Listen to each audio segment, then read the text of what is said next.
Salut tout le monde, aujourd'hui je vais vous parler d'une petite chaîne que m'a présenté un ami qui est une chaîne culinaire. Ça s'appelle Fast Good Cuisine. C'est un YouTuber qui vous propose d'essayer des recettes de grandes marques mais faites à sa manière. Et il faut dire que c'est assez original et même surprenant. Parce que aujourd'hui je vais vous présenter quelque chose que j'ai essayé donc de sa chaîne, c'est les chocobons. Alors tout le monde connaît ce petit bonbon chocolatier de Kinder, qui est très bon, enfin pour ma part je le trouve très bon, mais c'est assez cher, c'est à dire que c'est 2,47€ pour 200 grammes que j'ai pu acheter donc dans une grande surface. Et là j'ai fait les versions proposées par Fast Good Cuisine, donc voici les miens. Donc les miens sont carrés parce que j'avais pas de moule œuf. Celui-ci est un peu cassé, mais voilà, ils se tiennent dans la main. Alors chacun de ces petits carrés font 8 grammes, sachant que j'ai pu en faire 14 pour ma première recette. Et en faisant 14, ça m'a coûté 1,15€ pour 112 grammes au total donc. Et si on se rapporte avec le ratio pour avoir 200 grammes, en gros ce serait 2€ le paquet fait maison contre 2,47€ pour les chocobons. Donc on gagne quand même 50 centimes et on gagne en qualité. En tout cas, on sait ce qu'on met dedans. Et après, pour mes impressions, je trouve ça très bon. Le goût est très rapprochant, presque identique.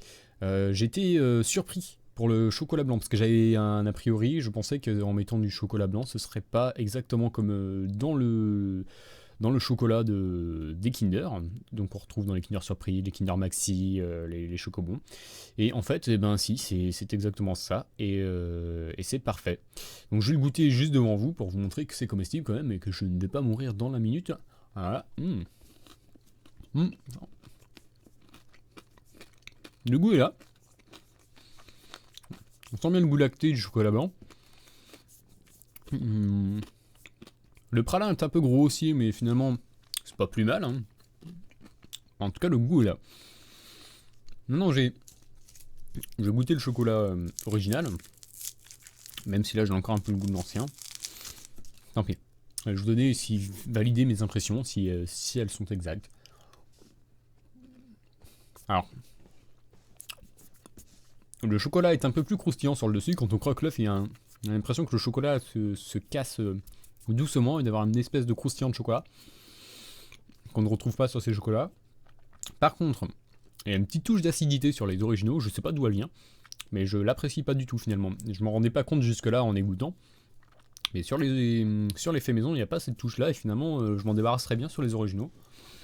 Après, le goût lacté ressort un petit peu plus, mais finalement, les originaux c'est très bien, c'est amusant, et ça permet d'épater vos amis.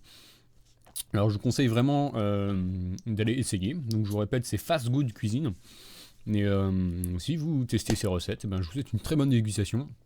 En attendant, pour une prochaine vidéo, pour un nouveau test, pour autre chose, ben, je vous souhaite une très bonne soirée. Ciao!